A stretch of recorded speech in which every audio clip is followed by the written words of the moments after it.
Sometimes the people we save end up saving us. Sometimes the hardest journeys lead us exactly where we need to be. 67-year-old Holt has lived alone in the mountains for decades, haunted by the son he lost. When he rescues 19-year-old Kiara from a raging river, she asks him to take her to an old well in the ruins of a forgotten fort. She says it holds answers about her missing mother. What they find there changes everything. The well holds more than water.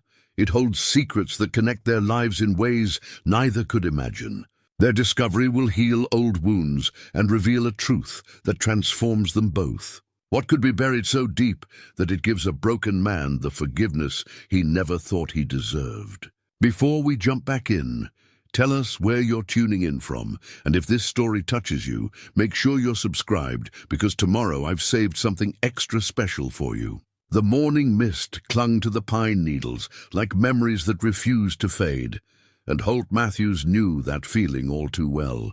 At 67, his hands bore the calluses of a man who had built his life from timber and stone, carved his existence from the unforgiving wilderness of the Colorado Rockies. The cabin he called home sat nestled in a grove of ancient pines, 8,000 feet above sea level, where the air was thin and the silence was thick enough to wrap around a man's shoulders like a heavy coat. He sat on his porch, watching the sun climb over the eastern peaks, a steaming cup of coffee warming his weathered palms. The hand-carved wooden cross in his shirt pocket pressed against his chest, a reminder he carried everywhere, worn smooth from 20 years of handling. He had carved it himself the day after Thomas died, sitting by his son's grave with tears freezing on his cheeks and wood shavings falling like snow onto the fresh earth. Thomas would have been 42 this year. The thought came unbidden, as it did every morning, settling in his chest like a familiar ache. His boy had been 22 when the accident happened, young, stubborn, full of dreams that Holt had thought were foolish at the time. How wrong he had been about so many things. The cabin around him told the story of a man who had withdrawn from the world. Every log had been cut and placed by his own hands, every stone in the chimney carefully selected from the creek bed below. The furniture was simple, functional, a table and chairs he had built, shelves lined with books about wilderness survival, hunting guides, and a few worn volumes of poetry that had belonged to his late wife, Margaret. She had died when Thomas was 15, taken by cancer that moved through her like wildfire, leaving both father and son to navigate their grief in different directions. Holt had thrown himself into work then, logging in the lower valleys, coming home each night exhausted and hollow. Thomas had thrown himself into books and dreams, talking about college, about seeing the world beyond these mountains. They had grown apart like two trees planted too close together, each reaching for different light. The kitchen held the bare essentials, cast-iron pans that could last generations, mason jars filled with preserved vegetables from his small garden, smoked meat hanging from hooks he had forged himself. He hunted what he needed, fished the streams that ran clear and cold from the snowpack above, and made the 2-hour hike down to the small town of Cedar Falls only when his supplies ran low. Most folks in town knew him as the hermit who lived up on Whitmore Ridge. They were polite enough when he came in for flour, salt and ammunition, but they kept their distance. They sensed the weight he carried, the invisible barrier he had built around himself. Some remembered him from before Margaret died, before Thomas was lost, when he had been a different man entirely. He remembered those days sometimes, usually late at night when the wind howled through the pines and sleep eluded him. He had been a father then, a husband, a man with roots that ran deep into the community below. He had coached Thomas's little league team, sat in church beside Margaret every Sunday, attended town meetings and harvest festivals. He had been part of something larger than himself. The accident had changed all of that in a single, terrible moment. It had happened on a day much like this one, with clear skies and the promise of an early spring thaw. Thomas had been working on a logging crew in the valley, making money for college. Holt had been proud of his son's work ethic, even if he couldn't understand the boy's dreams of leaving the mountains behind. The tree had fallen wrong, a widowmaker they called it, a dead branch high in the canopy that chose that moment to break free. Holt had been the one to find him. The memory still woke him in the darkest hours of the night, when the cabin creaked and settled around him like old bones. Thomas lying there in the forest, his hard hat cracked, his young face peaceful in a way that made Holt's heart break all over again. The medic said he wouldn't have suffered, that it had been quick, but that knowledge did nothing to ease the crushing weight of guilt that followed. If only he had been there. If only he had taught Thomas to watch for widowmakers more carefully. If only he had supported his son's dreams, instead of expecting him to follow in his footsteps. The if-onlys had driven him up into these high places, away from the memories and the well-meaning sympathy of neighbors who couldn't possibly understand. His daily routines had become a form of meditation, a way to keep his hands busy and his mind from wandering too far into the dark places. He rose with the sun, checked his snares, tended his small garden in the brief growing season, and maintained his equipment with the precision of a man who knew his life depended on it. In the winter months, he split wood and repaired what needed fixing, read by lamplight, and listened to the old radio that sometimes picked up stations from as far away as Denver. The mountains had become his church, his confessor, his closest companion. He knew every trail for 20 miles in any direction, every creek and ridge, every place where the elk liked to graze and the bears denned up for winter. He could read the weather in the way the wind shifted through the trees, predict storms by the behavior of the birds, navigate by stars that had guided his ancestors across oceans he would never see. But for all his knowledge of this wild place, he had never learned to navigate the landscape of his own grief. It remained as trackless and dangerous as any wilderness, full of hidden crevasses and sudden storms that could leave a man lost and broken. The animals had become his closest neighbors. A family of chipmunks lived under his porch, chattering their opinions about his morning activities. An old black bear he had named Moses occasionally wandered through his clearing, more curious than threatening after years of peaceful coexistence. Hawks circled the thermals above his ridge, and eagles nested in the dead snag that stood sentinel at the edge of his property. He talked to them sometimes when the silence grew too heavy. They were better listeners than most people had ever been, offering no judgments, no advice, no platitudes about time healing all wounds. They simply accepted his presence in their domain, recognizing him as part of the natural order rather than an intruder to be feared or pitied. The hand-carved cross seemed to pulse against his chest as he finished his coffee, a reminder of the promise he had made at Thomas's graveside. He had sworn to live a life worthy of his son's memory, to honor the young man who had dreamed of making a difference in the world. But somewhere along the way, that promise had become a sentence of isolation, a punishment he inflicted on himself for the crime of surviving when his boy had not. As he stood to begin his daily rounds, the morning sun caught the metal of Thomas's old compass hanging from a nail beside the door. The boy had loved that compass, had carried it on every hiking trip, every camping adventure. Holt had found it among his son's belongings after the funeral, and it had become another artifact of memory, another weight to carry. The wilderness called to him as it always did, promising solitude and the kind of peace that came from physical exhaustion. He shouldered his day pack, checked his rifle, and stepped off the porch into another day of self-imposed exile. The mountains stretched endlessly in every direction, beautiful and indifferent, holding their secrets close and offering no easy answers to the questions that haunted him.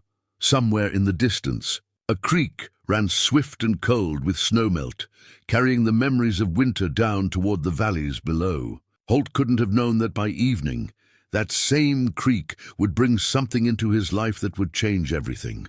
A young woman with secrets of her own. A journey that would lead them both toward a truth neither could imagine.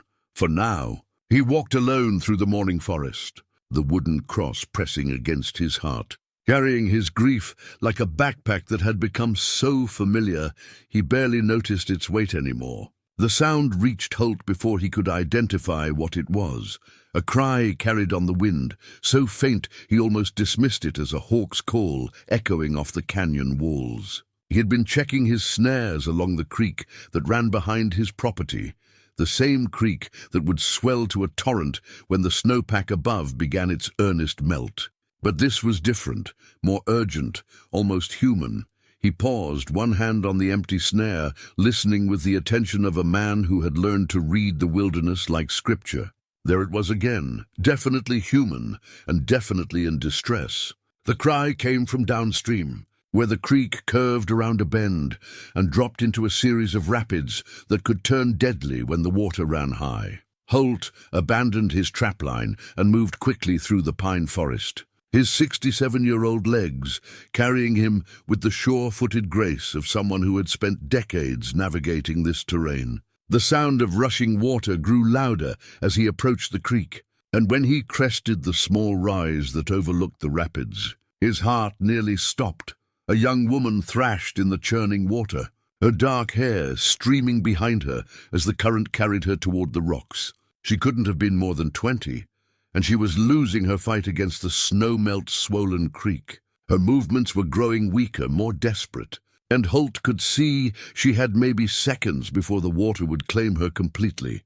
Without thinking, he shed his pack and rifle, kicking off his boots as he plunged down the steep bank. The water hit him like a physical blow, so cold it drove the breath from his lungs and sent shockwaves through his system. But he had swum in these mountain streams before, knew how to work with the current instead of fighting it. The young woman's head disappeared beneath the surface just as Holt reached the main channel. He dove, his eyes burning in the icy water, searching for any sign of her. His lungs screamed for air, but he forced himself deeper, following the current's logic, trying to think like the water itself. His hand brushed fabric, then closed around an arm. He pulled her up, breaking the surface just as his own lungs were about to give out. She was unconscious, her face pale as winter snow, but she was breathing, barely. Getting her to shore meant swimming across the current toward a small eddy he knew formed behind a fallen log. Every stroke was a battle against water that wanted to carry them both downstream toward the larger rapids below. His muscles burned with the effort, his aging body protesting the demands he was placing on it. But he had pulled heavier loads from these mountains before. When he finally dragged her onto the rocky shore, she was blue around the lips and shivering violently. Hypothermia was setting in fast, and they were still a quarter-mile from his cabin. He gathered her in his arms, surprised by how light she was, and began the climb back up the bank. The trek to his cabin felt like the longest quarter-mile of his life. She was unconscious, but breathing, and he could feel her heart beating against his chest as he carried her. Her clothes were soaked through, and he knew he had to get her warm and dry quickly or lose her to the cold that had already started its deadly work. He kicked open his cabin door and went straight to the bedroom, laying her on his bed before rushing to build up the fire in the main room. The flames caught quickly. He always kept dry kindling ready, and soon the cabin was filling with warmth. He gathered every blanket he owned, then returned to find her still unconscious but shivering less violently, working with the efficiency of someone who had dealt with emergencies in the wilderness before. He removed her wet clothes and wrapped her in the dry blankets. Her breathing was steady but shallow, and her skin was still far too cold. He stoked the fire higher, boiled water for tea, and settled in to wait. It was then, as he sat watching over her, that he noticed the silver locket clutched in her left hand. Even unconscious, she held it tight against her palm, as if it contained something too precious to lose. The locket was tarnished with age but still beautiful, delicate filigree work that spoke of craftsmanship from another era. She stirred as the warmth began to penetrate her system, her eyelids fluttering before finally opening to reveal eyes the color of storm clouds. For a moment she seemed confused, disoriented, then her gaze found his, and fear flickered across her features. "You're safe," he said quietly, keeping his voice gentle. "I'm Holt. I pulled you from the creek. You're in my cabin." She tried to sit up, then thought better of it, as the room seemed to spin around her. Her voice came out as barely more than a whisper. "Thank you. What's your name?" "Kiara." She clutched the locket tighter, pressing it against her chest. "My name is Kiara. Well, Kiara, you nearly drowned. What were you doing in that water?" Her eyes darted away from his, and he could see her struggling with how much to tell him. She was young, 19, maybe 20, with the kind of face that spoke of determination beneath the exhaustion and fear. "I was trying to cross," she said finally. "I need to get to the old fort ruins, up in the high country." Holt frowned.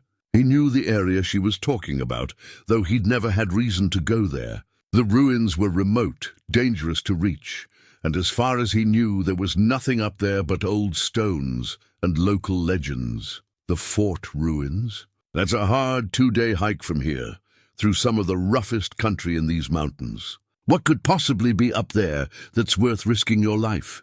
Kiara's grip on the locket tightened, and for a moment he thought she wasn't going to answer. Then she looked at him with eyes that held too much sadness for someone so young. "There's a well," she said. "An old well in the ruins. I have to find it." "A well?" Holt couldn't hide his skepticism. "There are plenty of wells closer to civilization." "Why that one?" "Because that's where my mother disappeared." The words hung in the air between them, heavy with implications. Holt studied her face, seeing the pain there, the desperate hope that had driven her to attempt such a dangerous crossing. "When did she disappear?" 15 years ago. I was 4. Kiara's voice was stronger now, warmed by the fire and her own determination. "I've been searching for answers my whole life. The well is the only clue I have left." Holt felt something stir in his chest, a recognition of the kind of loss that could drive a person to desperate measures. He thought of his own son, of the questions that would never be answered, and found himself leaning forward. "What makes you think you'll find answers there?" Kiara opened the locket, revealing a small photograph of a beautiful woman with the same storm-grey eyes. This was the last place anyone saw her. She went there looking for something, and she never came back. The local sheriff gave up searching after a few weeks, said she probably just ran off, started a new life somewhere else. "But you don't believe that?" "No." Her voice was firm despite her exhaustion. "She wouldn't have left me. Not willingly. Something happened to her up there, and I need to know what." Holt stood and walked to the window, looking out at the mountains that had been his refuge for so many years. He knew those peaks, knew how they could swallow a person without a trace, how they kept their secrets buried under snow and stone. He also knew what it was like to live with questions that had no answers. When he turned back to her, Kiara was sitting up straighter, her color returning as the warmth worked its way through her system.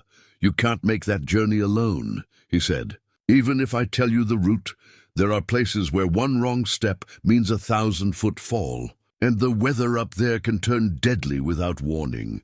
Then come with me."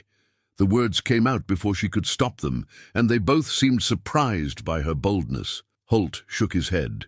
"I don't leave these mountains anymore. Haven't in 20 years. Please." There was something in her voice that reminded him of Thomas when he was young, that same mixture of determination and vulnerability. "I can pay you. I have money." "It's not about money."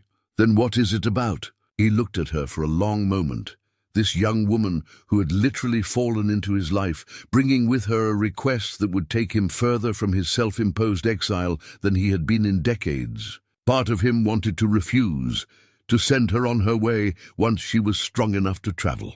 But another part, a part he had thought was buried with his son, responded to the desperate hope in her eyes. "It's about staying where I belong," he said finally. But even as he spoke the words, he could feel his resolve beginning to weaken. By morning, Kiara's color had returned to normal, though Holt could see she was still weak from her ordeal in the creek. She sat at his small kitchen table, wrapped in one of his flannel shirts that hung loose on her slight frame, sipping the herbal tea he had brewed from plants he gathered in the high meadows. "You don't have to do this," she said quietly, watching him organize supplies on the kitchen counter. "I know you don't want to leave." Holt paused in his packing, his weathered hands resting on the old military compass that had belonged to him long before he became a hermit. The brass casing was worn smooth from years of use, and the needle still pointed true north with the reliability that had guided him through younger, more adventurous days. Before Margaret died, Before Thomas was lost? Before he had chosen exile over engagement with the world? No, he said, not looking at her. I don't want to leave, but I can't let you go up there alone. These mountains don't forgive mistakes, and you've already used up most of your luck. He had spent the night wrestling with the decision, pacing his cabin while she slept the deep sleep of exhaustion. Every rational part of him screamed against it. He was 67 years old. His knees ached in the mornings, and he had built his life around avoiding exactly this kind of complication. But something about her desperation, the way she clutched that locket like a lifeline, had broken through defenses he had spent 20 years building. Tell me about this well, he said, adding dried meat to his pack. What exactly do you know about it? Kiara opened the locket again, staring at her mother's photograph. Not much, just that it's old, older than the fort itself. The local historians said it was there when the first settlers arrived, carved right into the stone foundation. They built the fort around it because it was the only reliable water source for miles. And your mother went there alone? She had been researching our family history.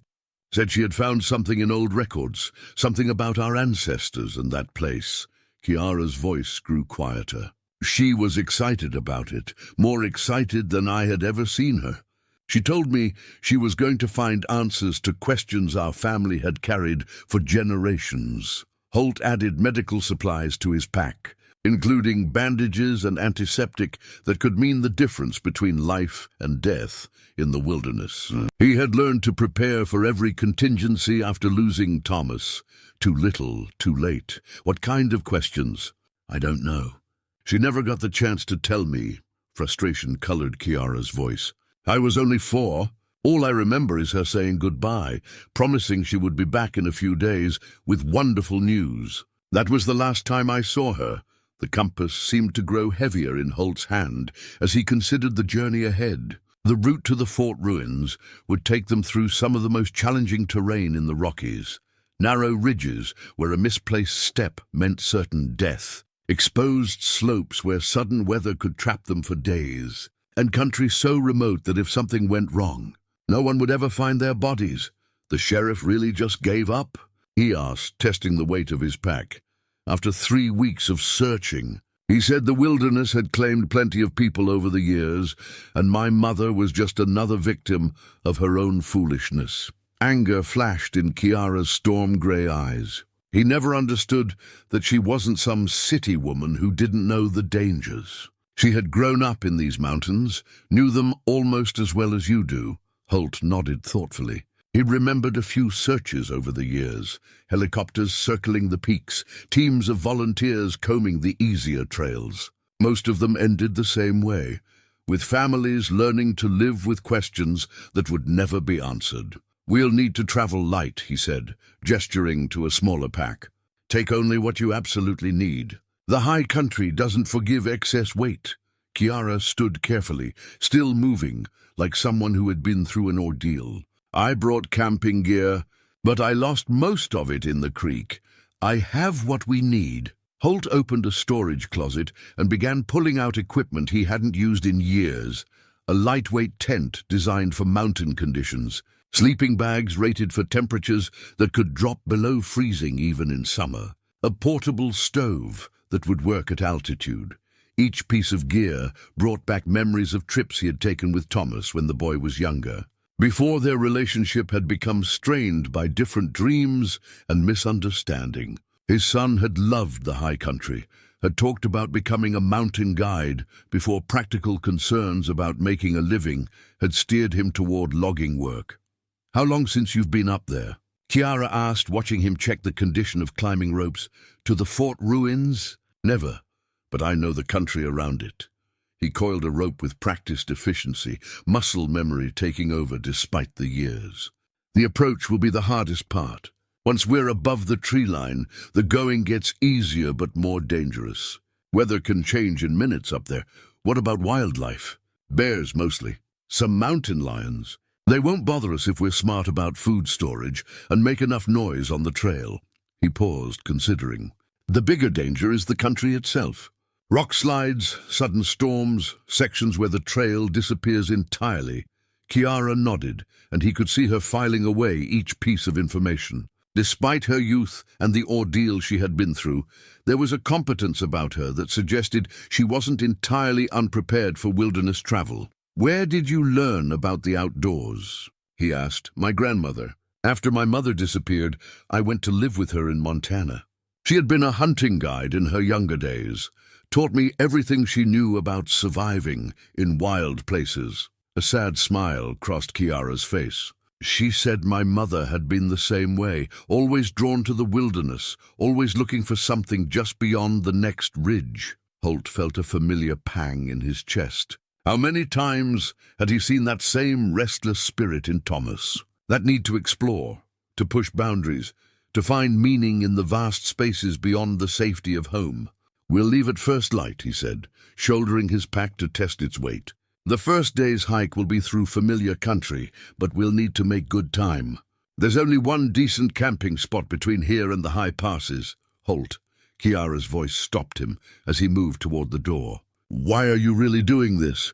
He stood with his hand on the doorframe, looking out at mountains that had been his sanctuary and his prison for 20 years. The honest answer was complicated, part guilt over his own lost opportunities, part recognition of a pain that mirrored his own, in part simple human decency that couldn't let a young woman face such dangers alone. "Because," he said finally, "sometimes helping someone else find their answers is the only way to live with your own questions." The compass in his pack seemed to pulse with possibility, pointing not just toward magnetic north, but toward a journey that would take them both far from the safety of known trails. They set out before dawn, when the world was painted in shades of grey and silver, and the only sounds were their boots crunching on frost-covered pine needles. Holt led the way with the steady pace of someone who understood that mountain travel was about endurance, not speed. Behind him, Kiara moved quietly, adapting to his rhythm with the kind of natural grace that spoke of real wilderness experience. The first hours took them through country. Holt knew like the lines on his own hands, gentle slopes covered in lodgepole pine, clearings where deer grazed in the early morning light, streams that ran clear and cold from the snowpack above. It was familiar territory, comforting in its predictability, but he knew that comfort would disappear once they climbed above the tree line. "Your grandmother taught you well," he said during their first rest stop, watching Kiara efficiently adjust her pack straps and check her water bottle. Most people from the city would be struggling by now. She always said the mountains would teach you everything you needed to know, if you were smart enough to listen. Kiara pulled out a faded map, unfolding it carefully on a fallen log. She marked some of the places my mother used to go when she was researching our family history. Holt studied the map, noting the careful pencil marks that indicated campsites, water sources, and potential hazards. It was the work of someone who understood the country, who had spent real time learning its moods and dangers. "Your grandmother is still alive. She passed away 2 years ago. Lung cancer." Kiara's voice carried the familiar weight of loss. "That's when I decided I couldn't wait any longer to find answers about my mother. Grandma Rose always said I would know when the time was right." They resumed walking, climbing steadily now as the trail switchbacked up the side of a ridge. The familiar weight of the pack on Holt's shoulders brought back memories of other hikes, other times when the mountains had been a source of joy rather than refuge. Thomas had loved these early morning starts, the way the world revealed itself slowly as the sun climbed higher. "Tell me about your family," Holt said, partly to learn more about her and partly to keep his own memories at bay. "Besides your mother and grandmother, not much family to speak of. My father died when I was a baby, car accident. My mother never remarried, never even dated as far as I know. It was just the three of us for a while, then just Grandma Rose and me after Mother disappeared. That must have been hard.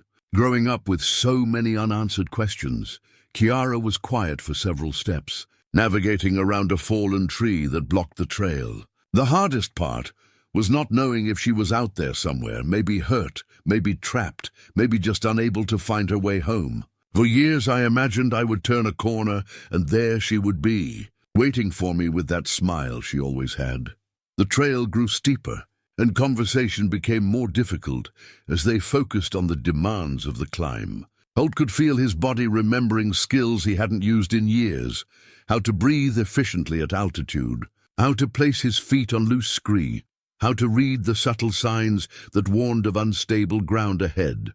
By midday, they had reached the edge of the wilderness area, marked by a weathered wooden sign that warned hikers about the dangers ahead. Beyond this point, there would be no marked trails, no easy bailouts if the weather turned bad or someone got injured.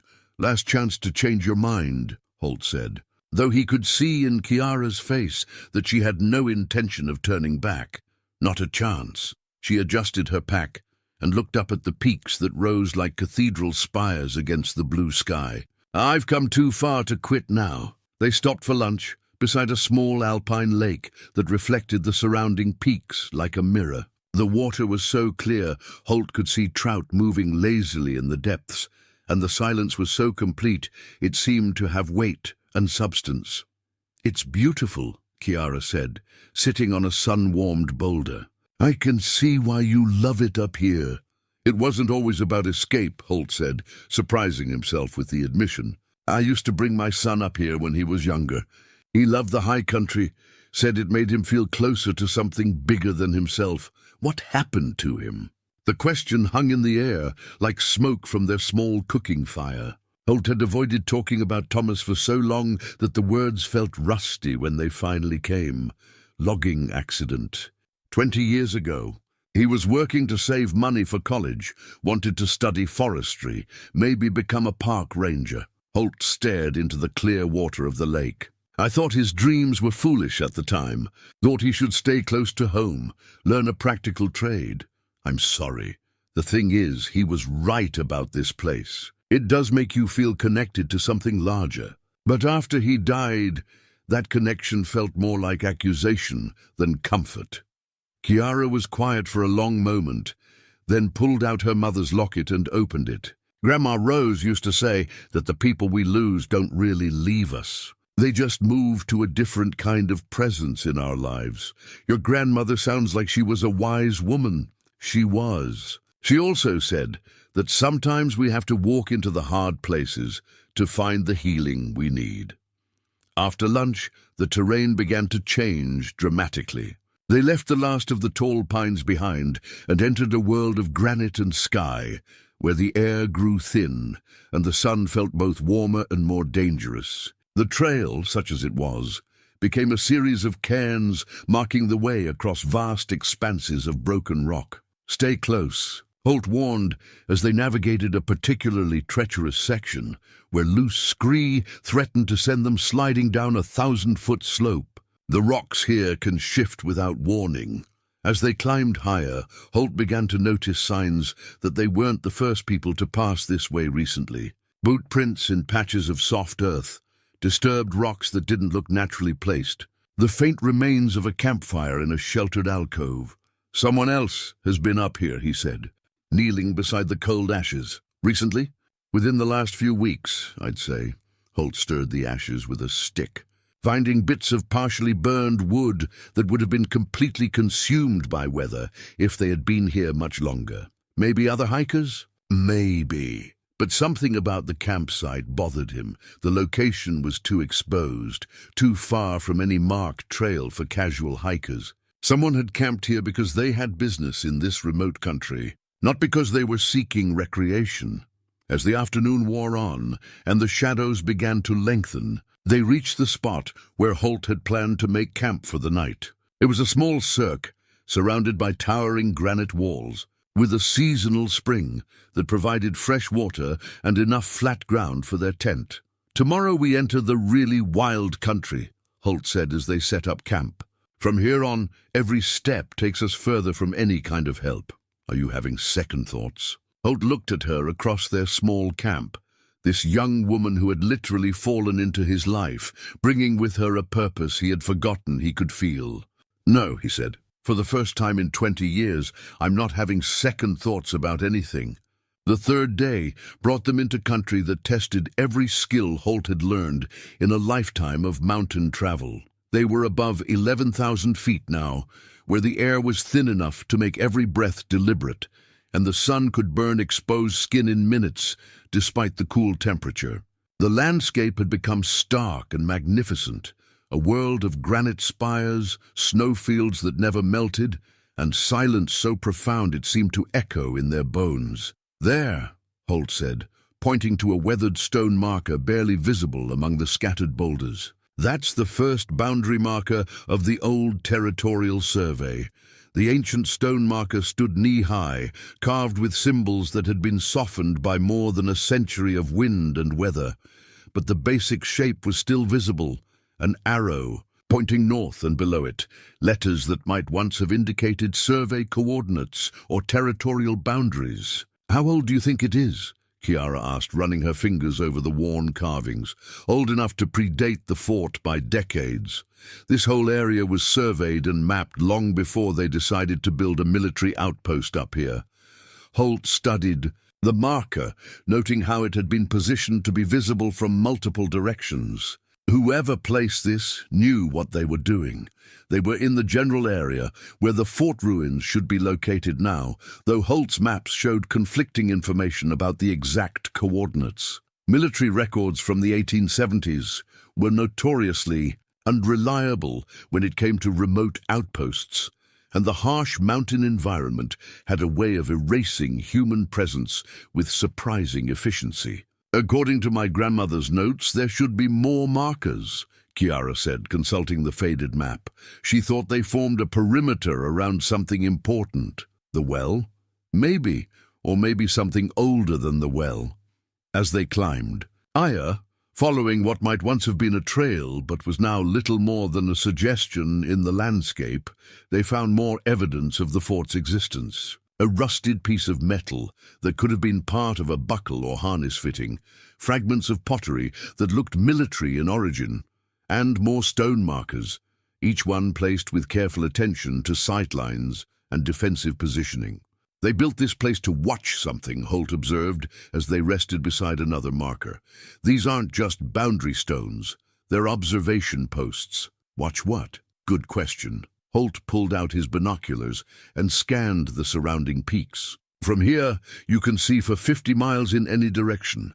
If you wanted to monitor movement through these mountains, this would be the perfect spot." The discovery of the markers had energized Kiara in a way that reminded Holt of Thomas when he was pursuing one of his passions. She moved from stone to stone with growing excitement, photographing each one and making notes in a small journal she had carried in her pack. "My mother was an archaeologist," she said during one of their rest stops. "Before I was born, she worked on dig sites all over the southwest. Grandma Rose said she had a gift for reading the landscape, for seeing patterns that other people missed. Is that what brought her up here? Partly.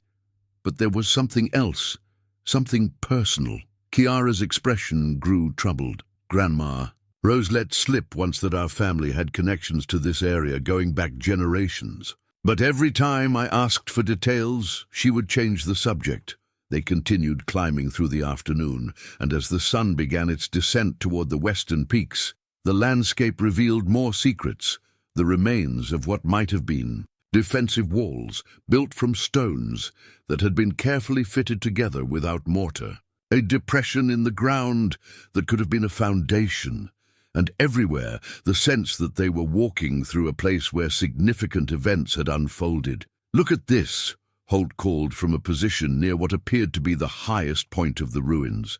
Kiara joined him beside a circular arrangement of larger stones, each one standing upright, like miniature monuments. The pattern was deliberate, unmistakable, and at its center was a depression that had been carved directly into the solid granite of the peak. "The well," she breathed.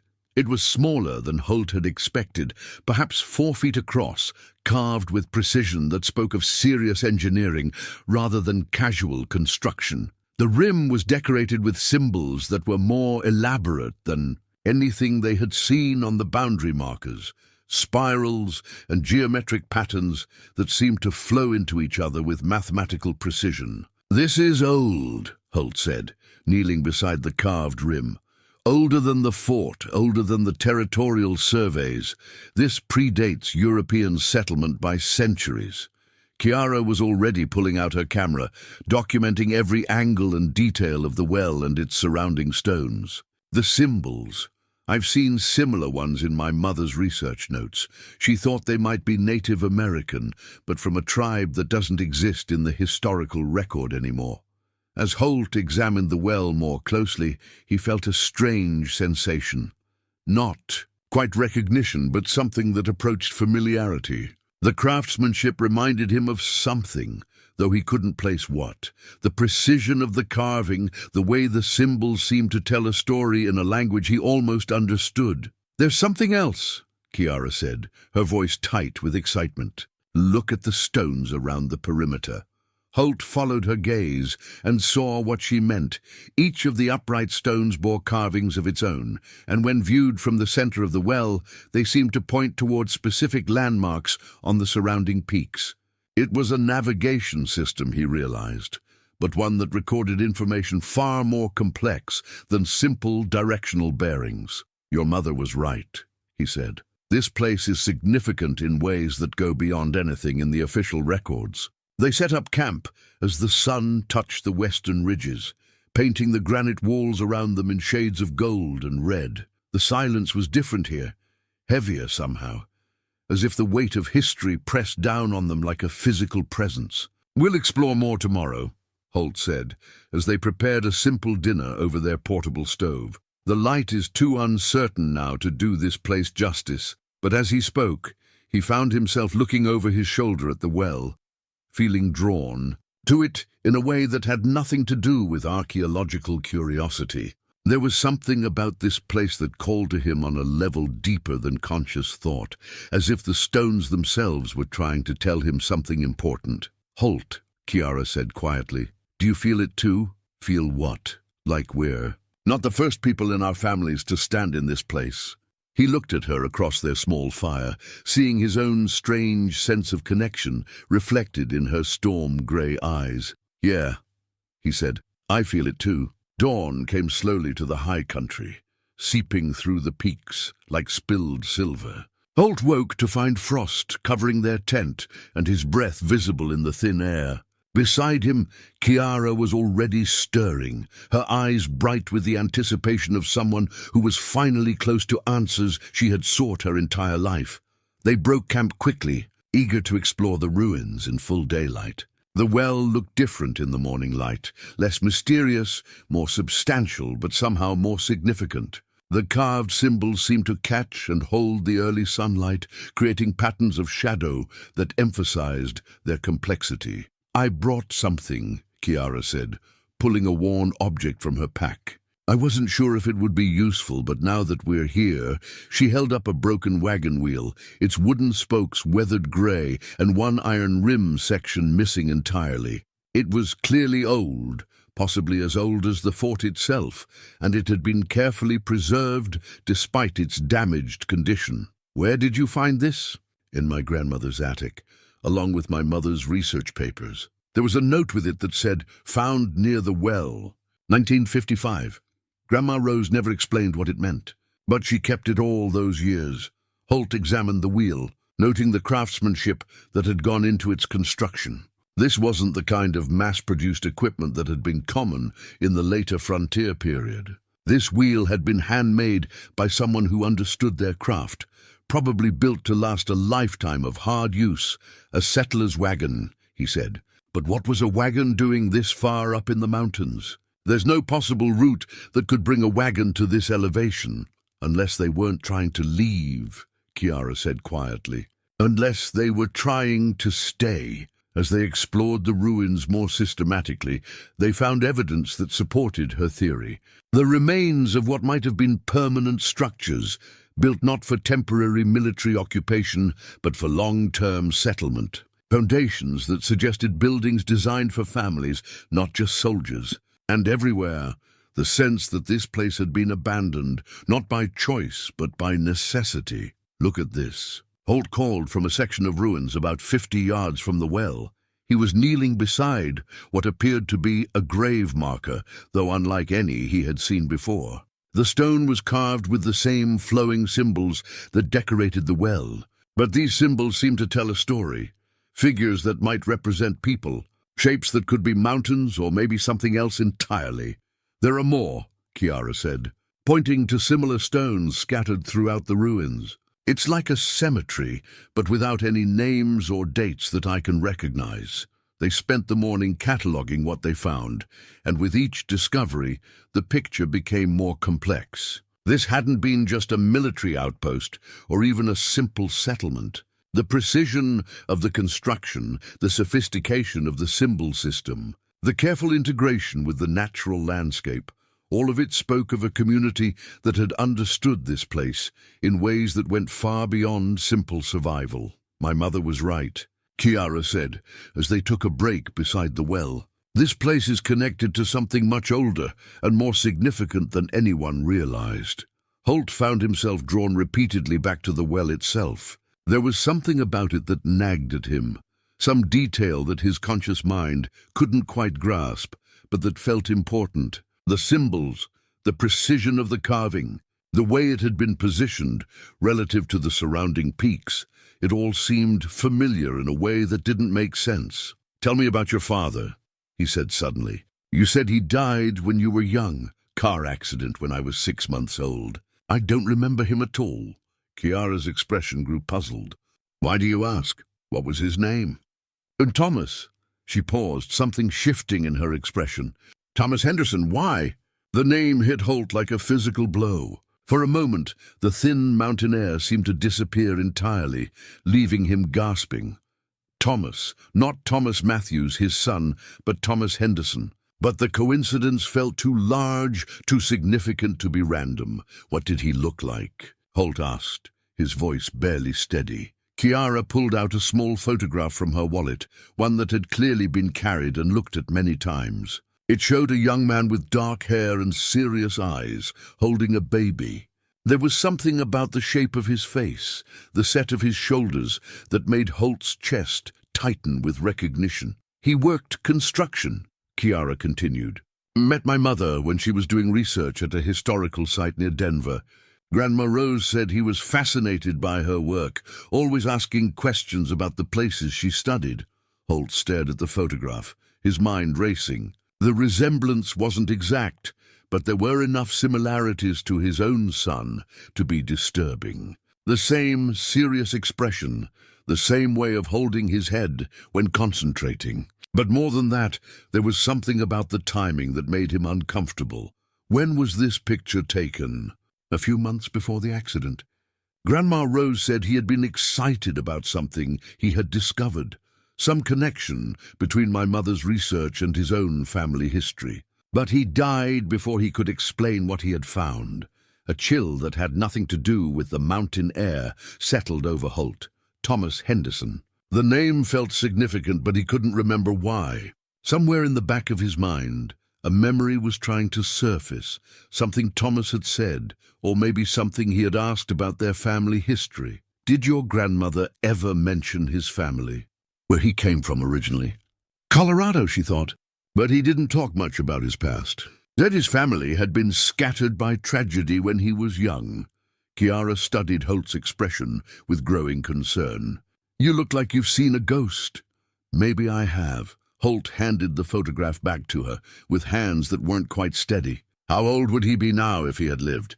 43, the same age his son would have been. Holt felt the wooden cross in his pocket pressing against his chest, and for a moment the rational part of his mind wondered if the altitude was affecting his judgment. But the feeling of connection, of significance beyond coincidence, was too strong to dismiss. "There's something I need to tell you," he said, then stopped, as the sound of voices carried across the ruins from somewhere below their position. They weren't alone on the mountain anymore. The voices grew closer, and Holt motioned for Kiara to stay low, behind the stone rim of the well. His mountain instincts, honed by decades of wilderness living, told him that anyone who had made the difficult journey to this remote place probably had serious business here, business that might not welcome witnesses. 3 of them, he whispered, listening to the cadence of conversation carried on the thin air. Maybe 4. They're moving systematically through the ruins. Archaeologists, Kiara whispered back. Maybe, but they're not acting like researchers. Holt had heard enough search parties and survey teams over the years to recognize the difference. These people moved with purpose and caution, not the methodical enthusiasm of academics. They waited in tense silence as the voices circled the perimeter of the ruins, gradually working their way toward the central area where the well stood. Holt could make out fragments of conversation now, technical terms he didn't recognize, references to measurements and coordinates, and beneath it all, an urgency that suggested these weren't casual visitors. Told you the GPS coordinates were accurate. I've been looking for this place for 20 years. Symbols. Matched the photographs exactly. When the strangers finally came into view, Holt's blood ran cold. 3 men in military-style clothing, carrying equipment that looked more suited to excavation than hiking. The leader was a tall man with graying hair and the bearing of someone accustomed to command. The other 2 were younger, moving with the disciplined efficiency of people who had worked together before. Dr. Harrison was right, the leader said, approaching the well with obvious satisfaction. This is definitely the site described in the Matthews file. Matthews. Holt's heart nearly stopped. His own surname, spoken by strangers in this impossibly remote place, in connection with discoveries that supposedly predated any European settlement. The coincidence was too specific, too targeted to be random. "Sir," one of the younger men called from near the stone markers. "You need to see this." The leader joined him beside one of the upright stones, and even from their hiding place, Holt could see him react with excitement to whatever he was seeing. "Get the metal detector," the leader ordered. "Start a systematic search of the entire perimeter. If the documents are accurate, there should be a sealed chamber somewhere in this area." Kiara gripped Holt's arm, her eyes wide with questions he couldn't answer. But his attention was focused on something that had just become visible on the stone rim of the well, revealed by the changing angle of the morning sun. There, carved into the granite in letters that had been worn smooth by weather, but were still clearly readable, were the words Thomas H., followed by a date from 25 years ago. Thomas Henderson. Not just any Thomas. Kiara's father had been here. The revelation hit him like an avalanche. This wasn't coincidence. This wasn't random discovery. Somehow, the young man who had become Kiara's father had made this same impossible journey a quarter-century ago, had carved his name into this ancient well, and had discovered something significant enough to bring these military searchers back to the same place decades later. "We need to get closer," Kiara breathed. Having seen the carving as well, Holt shook his head, but she was already moving, using the scattered stones and broken walls as cover to work her way toward where they could hear the strangers more clearly. Against his better judgment, he followed, his mountain skills keeping them hidden as they crept closer to the search party. Thomas Henderson's notes were incomplete, but he was definitely onto something, the leader was saying as they came within earshot, disappeared before he could file a complete report. "If the chamber exists, the entrance has to be near the well." Holt felt the world tilt around him as the pieces began falling into place. Thomas Henderson hadn't been just some random young man who had met Kiara's mother by chance. He had been connected to this place, possibly sent here, and his death in that car accident was beginning to look less like random tragedy and more like something deliberate. The search party worked with systematic efficiency, using metal detectors and ground-penetrating equipment to map the subsurface around the well. They clearly knew what they were looking for, and they had the resources to find it. "Contact base," the leader ordered one of his men. "Tell them we've confirmed the site location. We'll need the full excavation team up here within 48 hours. What about the hiking permits? This is federal wilderness area, already taken care of. As far as the Park Service is concerned, we're conducting a routine geological survey." Kiara's grip on Holt's arm tightened as the implications became clear. This wasn't a random search or academic research. This was an organized operation with official backing, and it had been planned around information that Thomas Henderson had gathered 25 years ago. "There," one of the searchers called. "I'm getting a strong signal about 3 feet down, directly north of the well." The leader joined him, and they began setting up what looked like drilling equipment. Whatever was buried there, they intended to reach it. "Sir, we've got visitors." The announcement came from the third searcher, who had positioned himself as a lookout. He was pointing directly toward their hiding place, and Holt realized their cover had been blown. "Come out slowly," the leader called. "We know you're there." Holt exchanged a look with Kiara, weighing their options.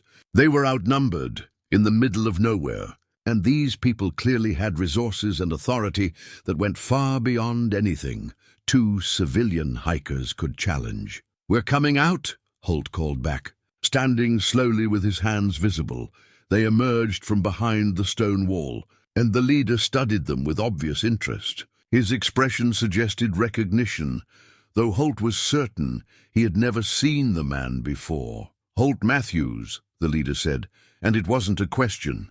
Thomas's father. The words hit Holt like a physical blow.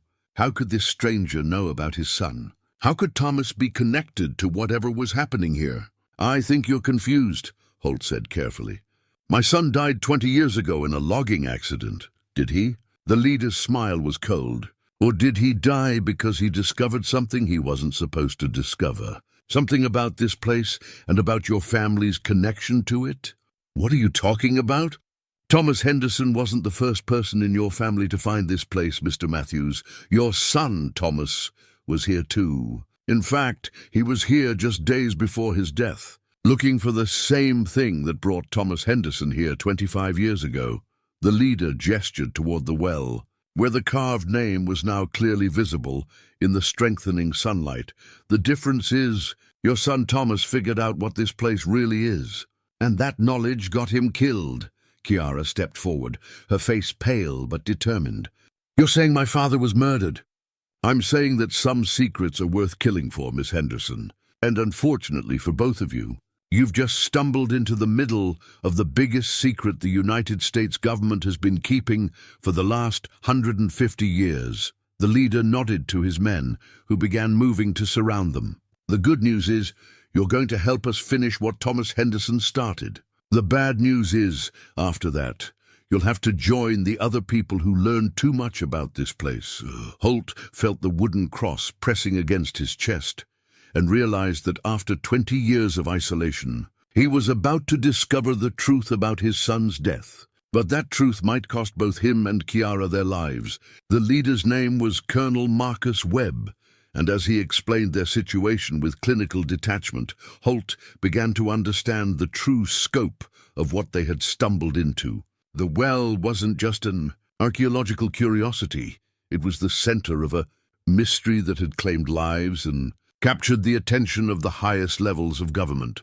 For more than a century, your son Thomas was brilliant, Webb said, gesturing for his men to continue their excavation work while keeping weapons trained on Holt and Kiara. Too brilliant for his own good, he managed to piece together fragments of information that took our researchers decades to compile. "What kind of information?" Kiara demanded, her voice steady despite their circumstances. "Family records, military reports, archaeological surveys that were classified before they were ever completed." Webb pulled out a thick folder from his pack. "Thomas Henderson started the investigation in 1999. He was working construction on a government building renovation in Denver when he found some old files that should have been destroyed years earlier." The colonel opened the folder, revealing photographs, documents, and maps that looked like they had been compiled over many years. Henderson discovered that his family name appeared in territorial records from this area dating back to the 1870s, but these weren't settlement records, they were military. Intelligence reports about activities that posed a potential threat to national security. Holt felt a chill. That had nothing to do with the mountain air. What kind of activities? The kind that made the United States government build a secret military outpost at 11,000 feet in the middle of nowhere. Webb's expression was grim. This place was never officially a fort. It was a containment facility. He showed them a photograph that had clearly been taken from the same vantage point where they now stood. But in the image, the ruins were intact buildings, surrounded by high walls and guard towers, built in 1876, abandoned in 1881, 5 years of operation. Then suddenly every person stationed here was transferred to other assignments and all records were sealed. The official story was that the outpost was deemed unnecessary after the end of the Indian Wars, but that wasn't the real reason, Kiara said. The real reason was that they couldn't contain what they found here. Webb pointed toward the well. That's not just a water source. It's an entrance to something that goes much deeper than anyone originally understood, one of Webb's men called out from beside the well, where he had been setting up drilling equipment. Colonel, we've got the first shaft ready. Depth shows approximately 12 feet to the sealed chamber. Excellent. Begin extraction procedures. As the drilling began, Webb continued his explanation, and Holt realized they were being told these secrets not because Webb trusted them, but because he had no intention of letting them leave the mountain alive. Thomas Henderson spent 2 years researching this place. He discovered that several members of his family had been involved in the original fort operations, including one who had been the commanding officer when they made their discovery. But Henderson made the mistake of trying to approach this through official channels. He contacted the government, Holt said. He filed Freedom of Information requests, applied for research permits, wrote letters to senators and congressmen. Webb shook his head, all of which flagged him in our system as someone who knew too much about a project that officially doesn't exist. So you killed him. We arranged for him to have an accident, yes, but not before he had shared his research with someone else, a young archaeologist named Sarah, who was pregnant with his child. Sarah, Kiara's mother. The pieces were falling into place with horrible clarity. My mother knew, Kiara whispered. Your mother was brilliant, just like Henderson. She took his research and advanced it in ways we didn't think were possible. She identified this exact location using nothing but historical fragments and archaeological theory. But more importantly, she figured out what Henderson had missed, which was that this place is connected to other sites across the American West, a network of locations that all share certain characteristics: high altitude, geological stability, and access to underground formations that our best scientists still don't fully understand. The drilling equipment had reached its target depth, and Webb's men were now lowering some kind of fiber optic camera into the shaft they had created. Colonel, one of them called, we've got visual confirmation. The chamber is intact, and there are definitely artifacts present. What kind of artifacts? Unknown composition, sir. But they're giving off some kind of energy signature that's interfering with our equipment. Webb smiled with satisfaction. 25 years of searching, and we're finally going to recover what Thomas Henderson died trying to protect. Holt felt the wooden cross in his pocket and thought about his son, Thomas. About the young man who had died just days after visiting this place. What did my son discover that made him so dangerous? Your son figured out the connection. Webb pulled out another photograph, this one showing a young man who looked heartbreakingly familiar. It was Thomas, but not as Holt remembered him. This was Thomas as an adult, older than he had been when he died, standing beside a woman Holt didn't recognize. This was taken 3 days before his death. Thomas had contacted Sarah Henderson, had shared information with her about family records that went back generations. Together, they had pieced together the truth about this place and about the people who originally built it. What truth? That it wasn't built by Native Americans or early settlers. It was built by people who understood technologies that we're only beginning to comprehend today. And some of those people, including members of both the Henderson and Matthews families, were still alive and active as late as the 1990s. The implications hit Holt like an avalanche. You're saying Thomas discovered living descendants of whoever built this place. I'm saying Thomas discovered that he and Sarah Henderson were descendants of the people who built this place. And that knowledge made them the most dangerous people in America. Kiara stared at the photograph, her face pale with shock. "That woman with your son, is that my mother?" "Sarah Henderson. She disappeared up here 15 years ago, not long after your father's death. We assumed she had died in the wilderness, but her body was never found, because she didn't die," Kiara said, understanding flooding her voice. "She found a way down into whatever's below the well." Webb's expression darkened. "Which brings us to why you're both here. Your son," he said to Holt, "left very specific instructions about this place. Instructions that we've spent 20 years trying to decode.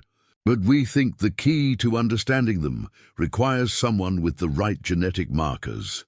"Genetic markers?" "The same markers that made Thomas Henderson and Sarah so valuable to our research. The same markers that run in both your families." Webb nodded to his men, who had begun lowering more equipment into the shaft. "We need you to go down there and retrieve what Thomas and Sarah hid. Because, according to our research, the security systems they activated will only respond to someone who shares their bloodline." Holt looked at Kiara and saw his own determination reflected in her storm-grey eyes. Whatever was down there, whatever secrets their families had died to protect, they were about to discover it together. "And if we refuse, then we'll kill you here and spend the next 20 years trying to break through the defenses your families put in place." Webb's smile was cold. "But I don't think you'll refuse. You've both spent too many years looking for answers to walk away now." From the shaft beside the well came a sound that made everyone freeze. A deep, resonant tone that seemed to come from the earth itself, as if something far below had awakened and was responding to their presence. "What was that?" one of Webb's men asked, his voice tight with anxiety. "That," Webb said with satisfaction, "was the sound of a security system that's been waiting 20 years for the right people to come home." He handed Holt an ornate key that looked like it had been forged from some kind of metal that caught and held the light in unusual ways. "This was found among your son's belongings after his death. We've never been able to determine what it opens, but our research suggests it's connected to whatever mechanism controls access to the deeper chambers." The hidden chamber key felt warm in Holt's palm, almost alive, and he knew that holding it marked the point of no return. Whatever lay beneath the well, whatever secrets their families had died to protect, he and Kiara were about to face it together. "Time to find out what your son and Sarah Henderson thought was worth dying for," Webb said, gesturing toward the shaft that would take them deep into the mountain's heart. The descent into the chamber beneath the well was like traveling backward through time itself. The shaft Webb's men had drilled intersected with a much older passage, one that had been carved from the living rock with tools and techniques that predated anything in the archaeological record.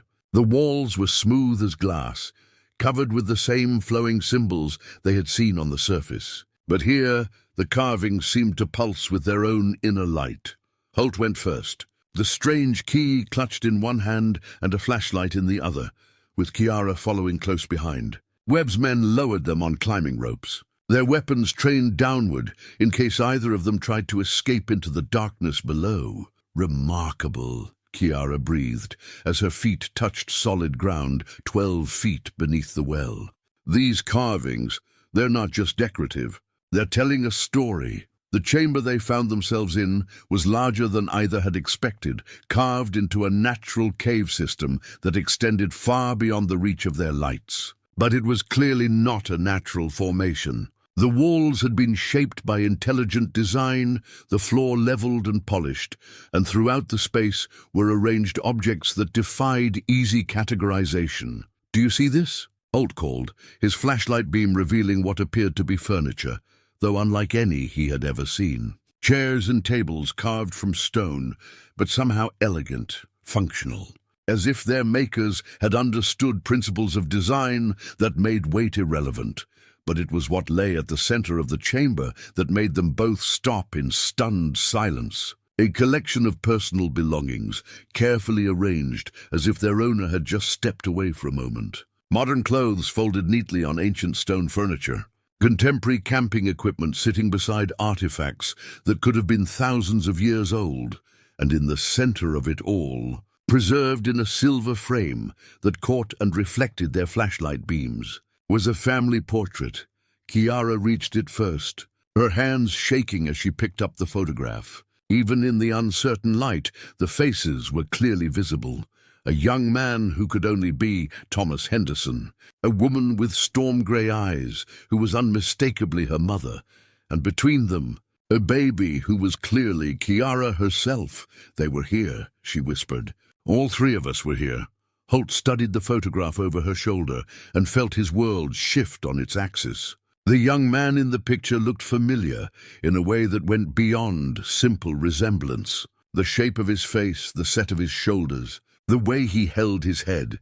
It was like looking at his own son, Thomas, but somehow different. "As if they were related, but from different generations, Kiara," he said quietly.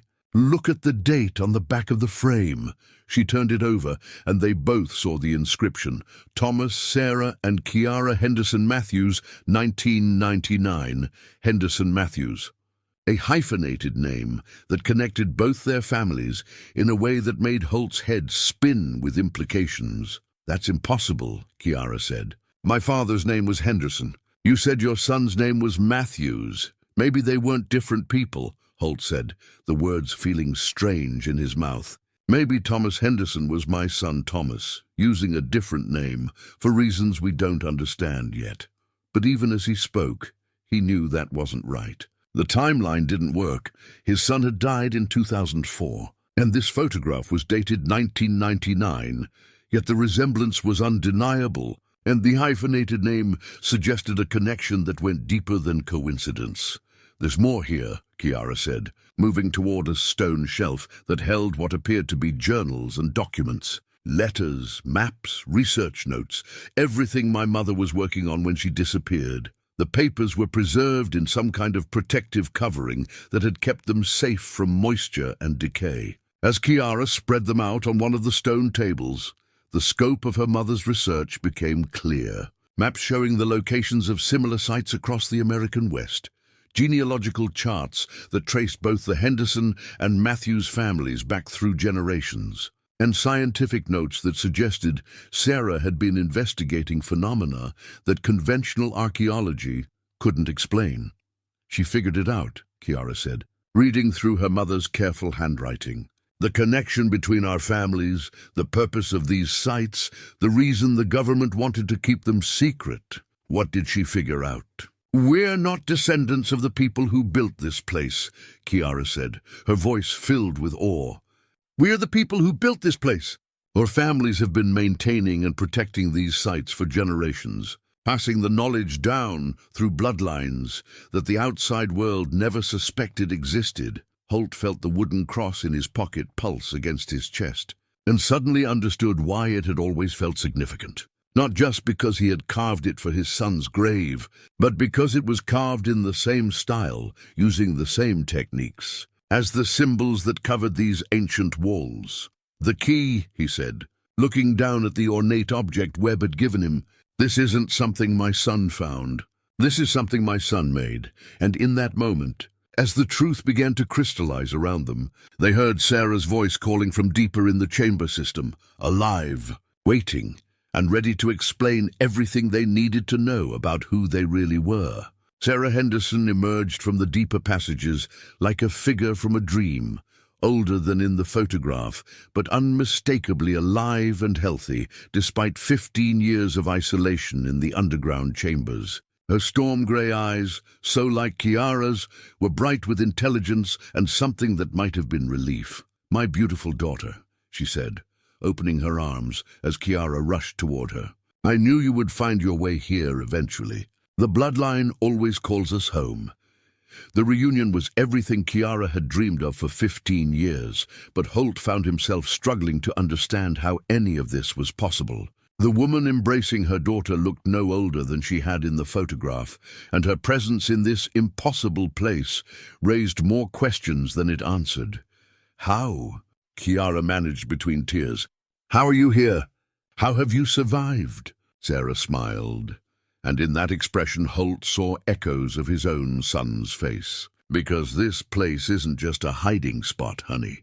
It's a sanctuary that's been maintained by our family for generations. Everything we need to survive is here: food, water, power sources that work on principles your modern science is only beginning to understand."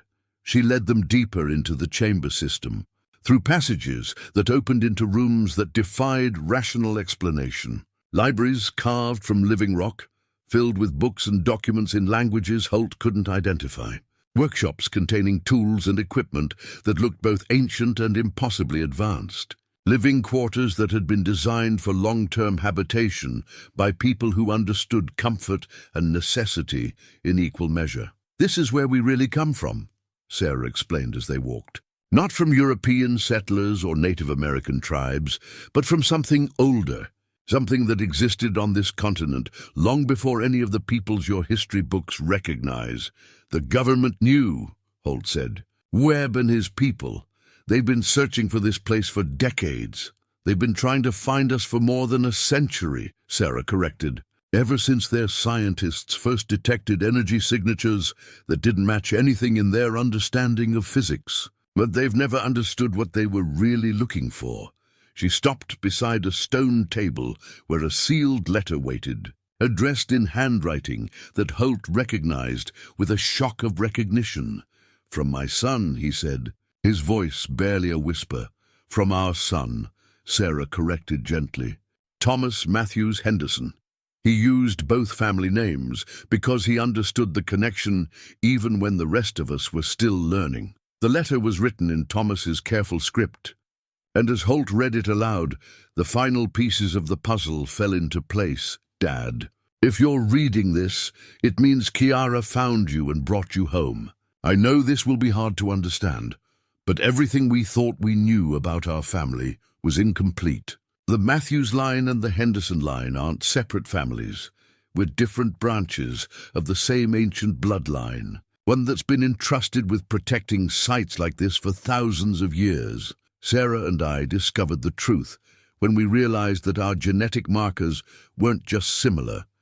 They were complementary, designed to work together to access the deepest chambers and the most important knowledge. Kiara carries both bloodlines, which makes her the key to everything our ancestors built. I had to fake my death to protect this secret from the government agents who were closing in. Sarah had to disappear for the same reason, but we always knew that someday, when Kiara was old enough and the time was right, she would bring our family back together. The key I left for you will open the final chamber, where our ancestors stored the knowledge that could change everything: clean energy, sustainable technology, methods of living in harmony with the natural world that could solve the crises your generation is facing. But this knowledge comes with responsibility. Our family are the guardians, not the owners. We can share what we've learned, but only with people who will use it wisely. Welcome home. Dad, welcome to who we really are." Holt looked up from the letter to find Sarah watching him with gentle patience. "Thomas is still alive," she said. "He's been living in the deep chambers, maintaining the systems our ancestors built. He's been waiting 20 years for this family reunion. But the body, the funeral, someone else who volunteered to help us protect the secret. A man who had no family, who understood what was at stake." Sarah's expression grew sad. "His sacrifice allowed Thomas to disappear completely and focus on learning what our ancestors knew." The sound of drilling from above reminded them that Webb and his team were still working to reach them, still determined to claim whatever secrets lay hidden in the depths. "They can't be allowed to succeed," Sarah said, her voice hardening.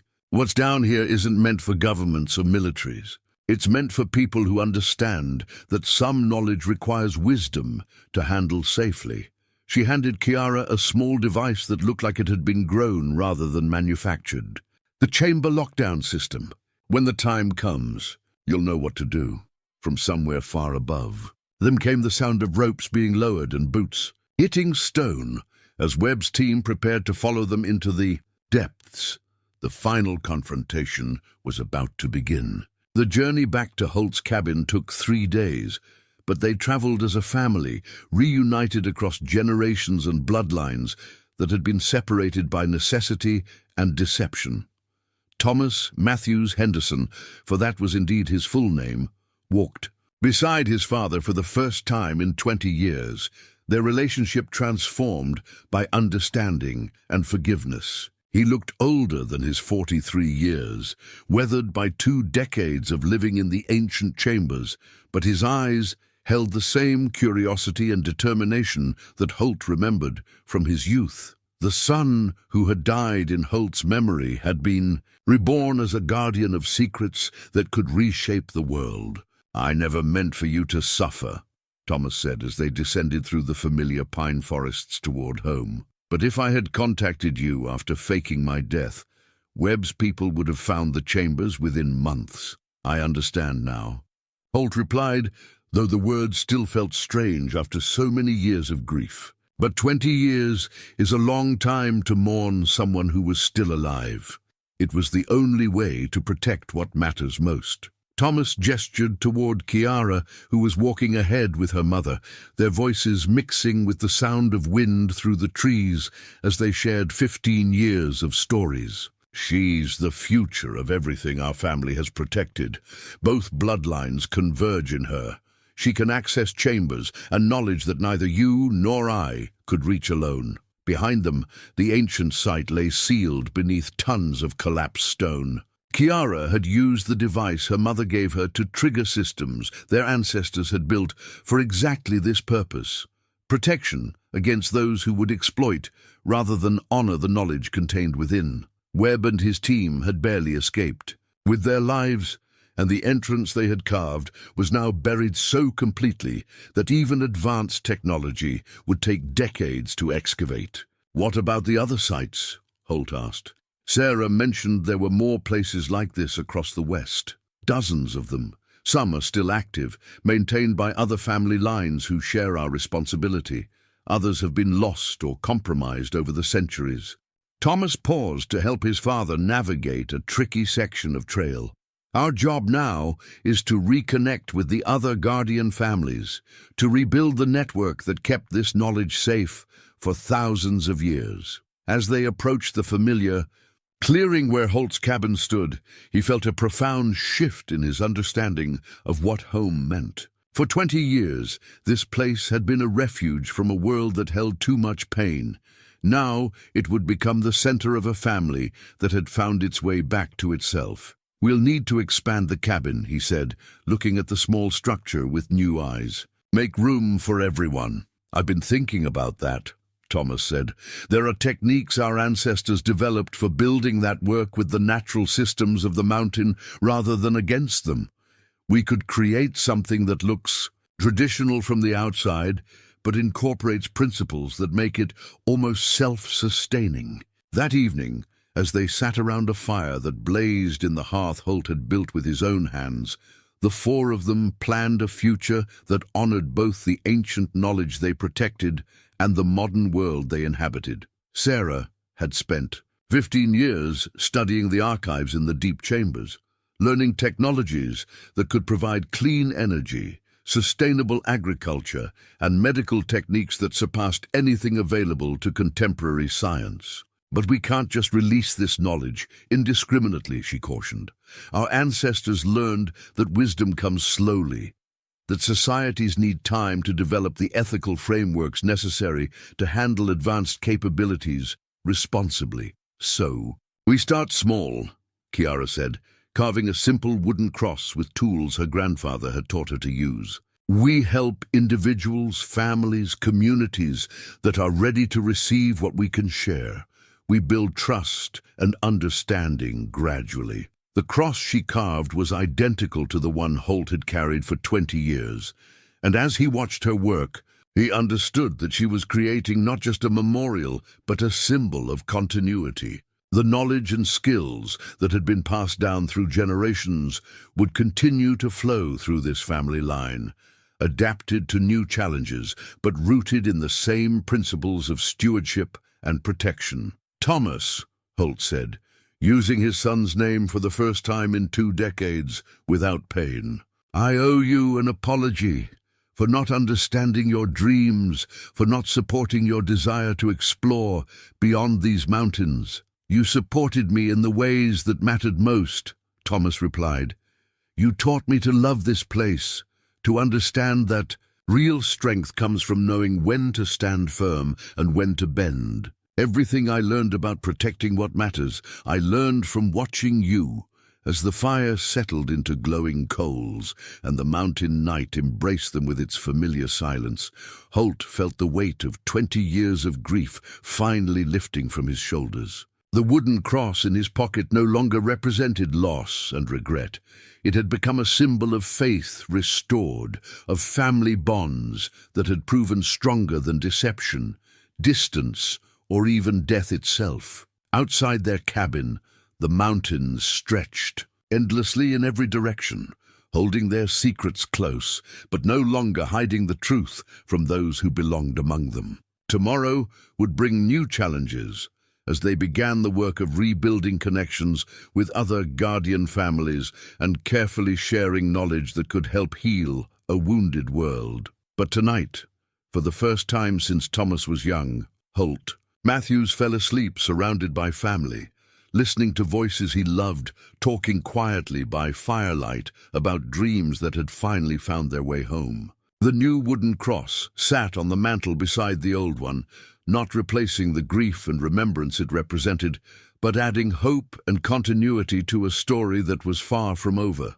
In carving it, Kiara had honored both her grandfather's loss and her father's sacrifice, creating a bridge between past sorrow and future possibility that would guide their family through whatever challenges lay ahead.